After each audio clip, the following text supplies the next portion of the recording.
Kata musibah di dalam Al-Quran muncul sekitar 10 lebih.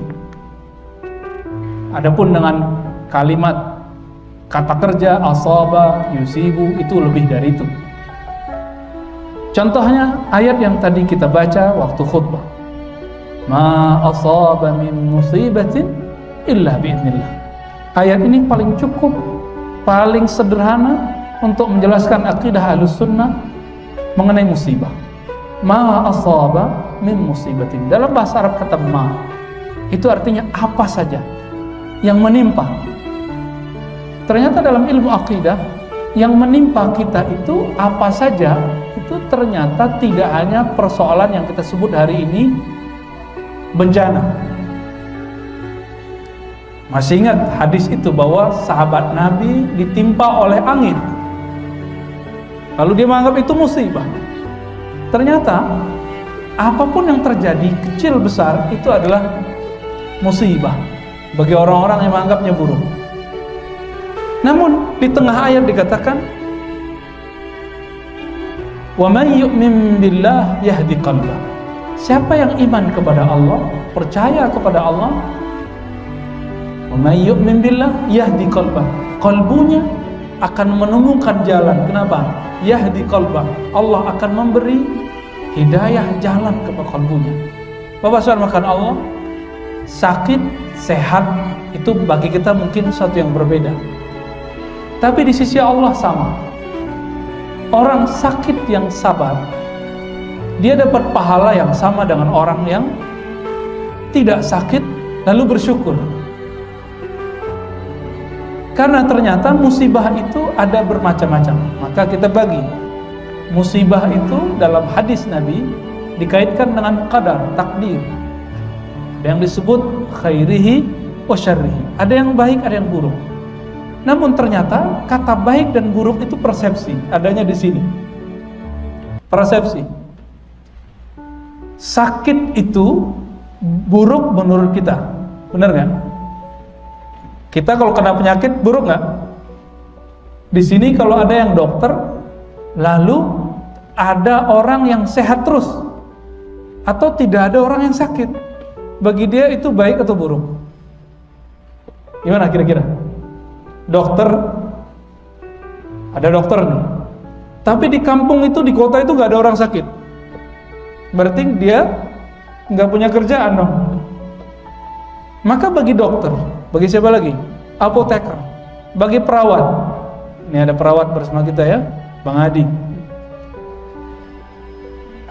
Orang-orang yang bekerja dalam dunia kedokteran justru menganggap baik sesuatu yang kita buruk, menganggap buruk.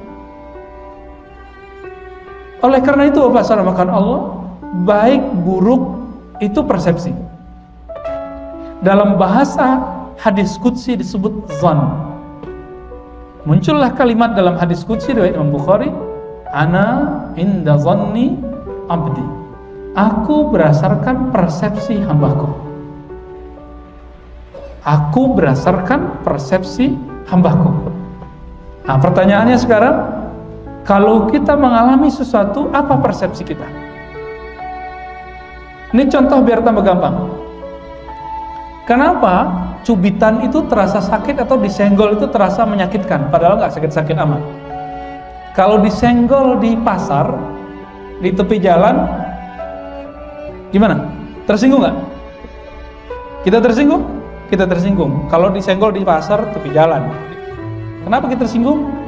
Kita nggak kenal orangnya, nyenggol-nyenggol.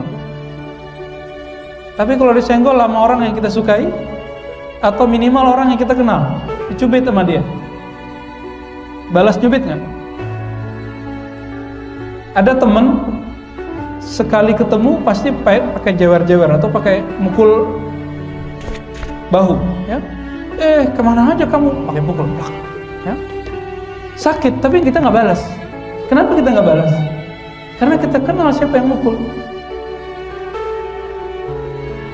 Jadi Bapak Saudara makan Allah, musibah itu tergantung kita kenalkah siapa yang memberinya. Kenal siapa yang memberinya, maka baik buruk akan berubah istilahnya. Ya. Kalau ketemu sama dia, kalau dia nggak mukul bahu, kayaknya nggak akrab. Kan ada begitu. Allah Ta'ala saking akrabnya dengan hambanya, Allah menyebut dirinya, fa inni qarib, aku sungguh dekat. Wa nahnu aqrabu ilaihi min hablil warid, aku lebih dekat kepadanya melebihi urat nadinya. Kita punya urat nadi ada di tangan, ada di leher, bukan di leher saja. Karena kalau di leher doang nanti orang mau cari Tuhan di leher. Ya. Kita udah ada yang kejadian ya, bunuh diri, sembelih lehernya, katanya mau ketemu Tuhan, mau ketemu Allah. Nah. Maka kata musibah yang kita sebut baik dan buruk itu versi hamba. Versi hamba. Hamba yang siapa? Hamba yang tidak kenal Allah. Kalau sudah kenal Allah Ta'ala, maka orang-orang yang mengalami suatu kejadian, dia tidak akan menganggap sesuatu itu buruk. Contoh lain, dulu pernah mungkin latihan silat, latihan karate, latihan apa, disuruh oleh pelatihnya guling-guling. Menyakitkan? Menyakitkan. Saya dulu ikut salah satu bela diri. Kalau mau naik sabuk, semua anggota mukulin kita. Semua anggota mukulin kita. Memukul itu kan sesuatu yang negatif. Tetapi pada hari itu kami bangga ketika dipukul. Kami sangat senang ketika dipukul.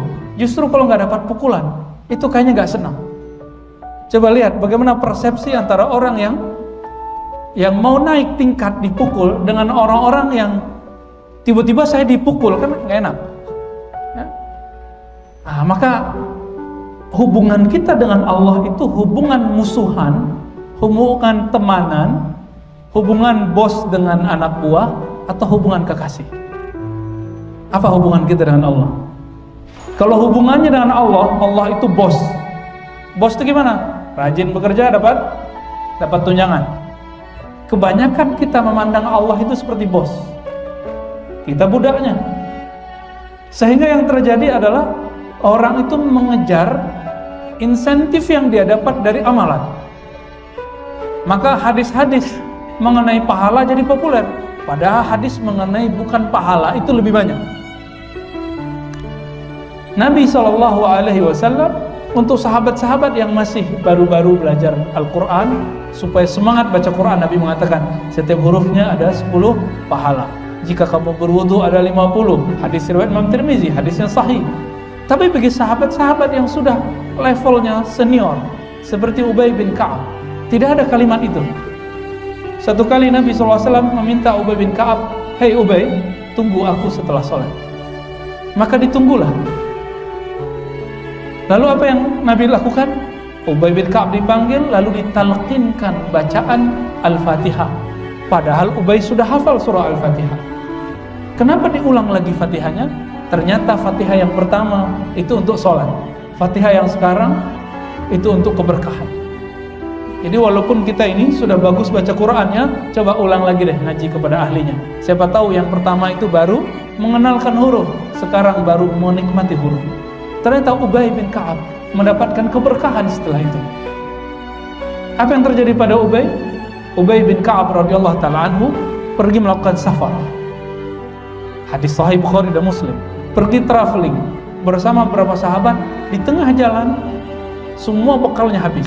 Dulu kan nggak ada Alfamart, Indomaret, ya, nggak ada minimarket, nggak ada warung, padang pasir. Tiba-tiba mereka sampai di suatu lembah yang di situ ada penduduk desa, ada orang-orang yang punya kekayaan, ada ketua desanya dan semuanya. Sampai Ubay bin Ka'ab ke sana dan beliau mengatakan, mengenalkan diri, kami sahabat Rasulullah, berharap agar dapat bantuan.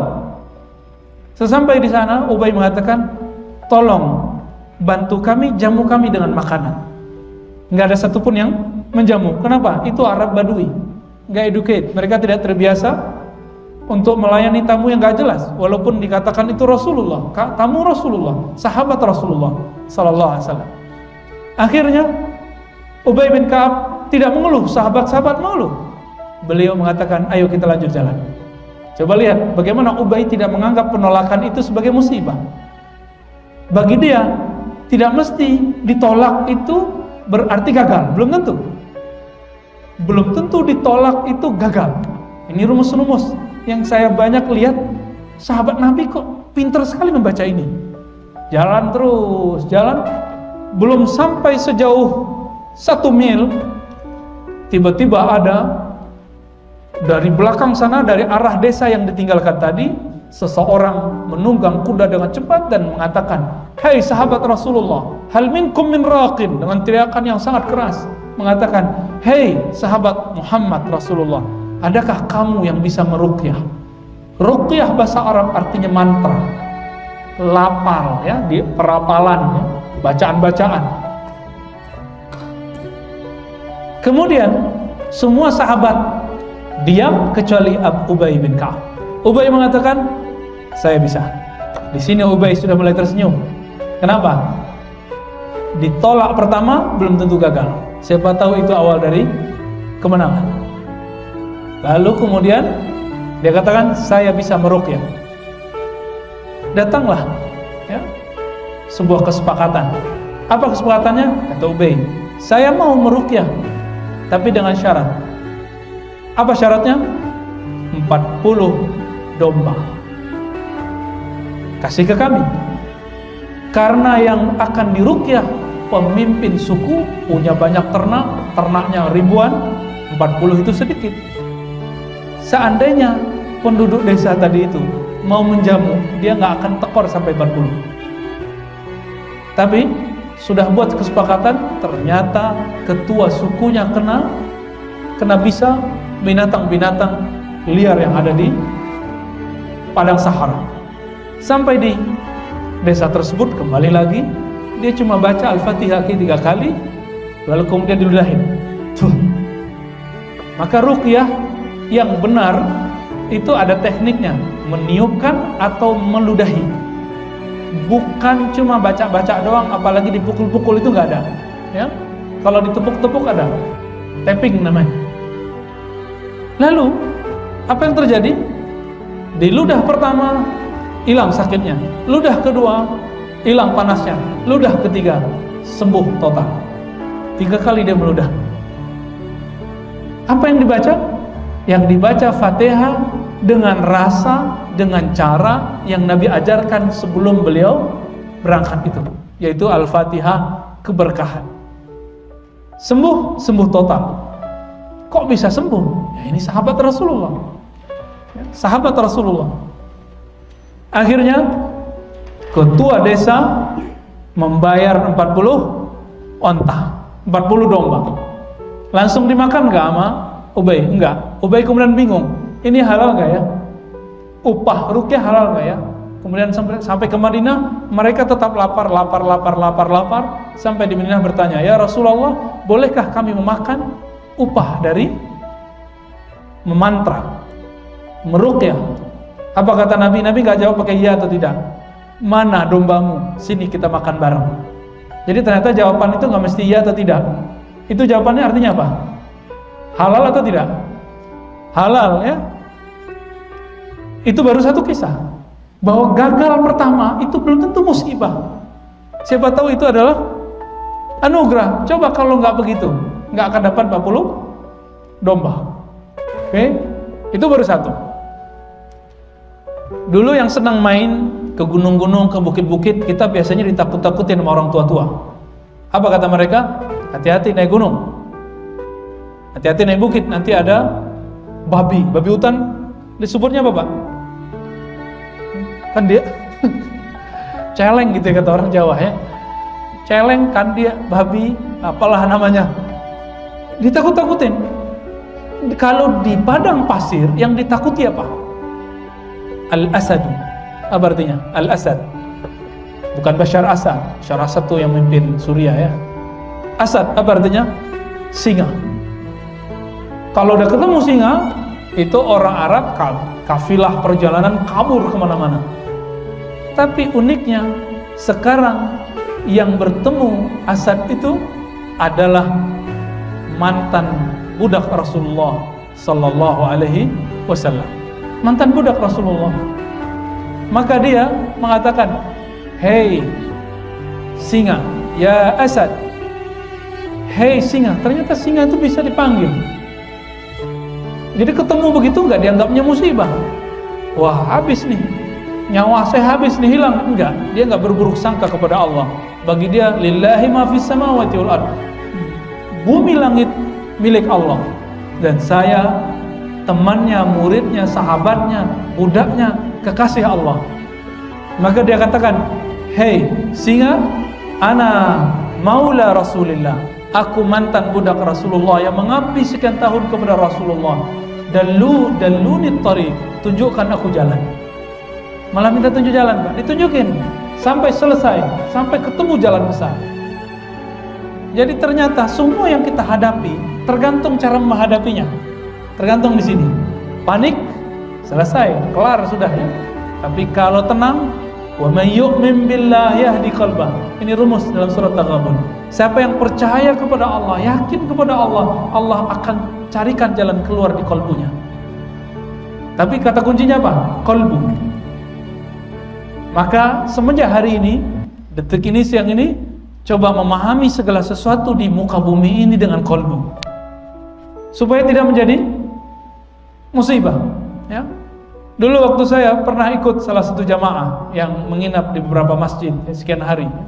Dia bercerita tentang salah satu amirnya yang keluar di wilayah Amerika sana.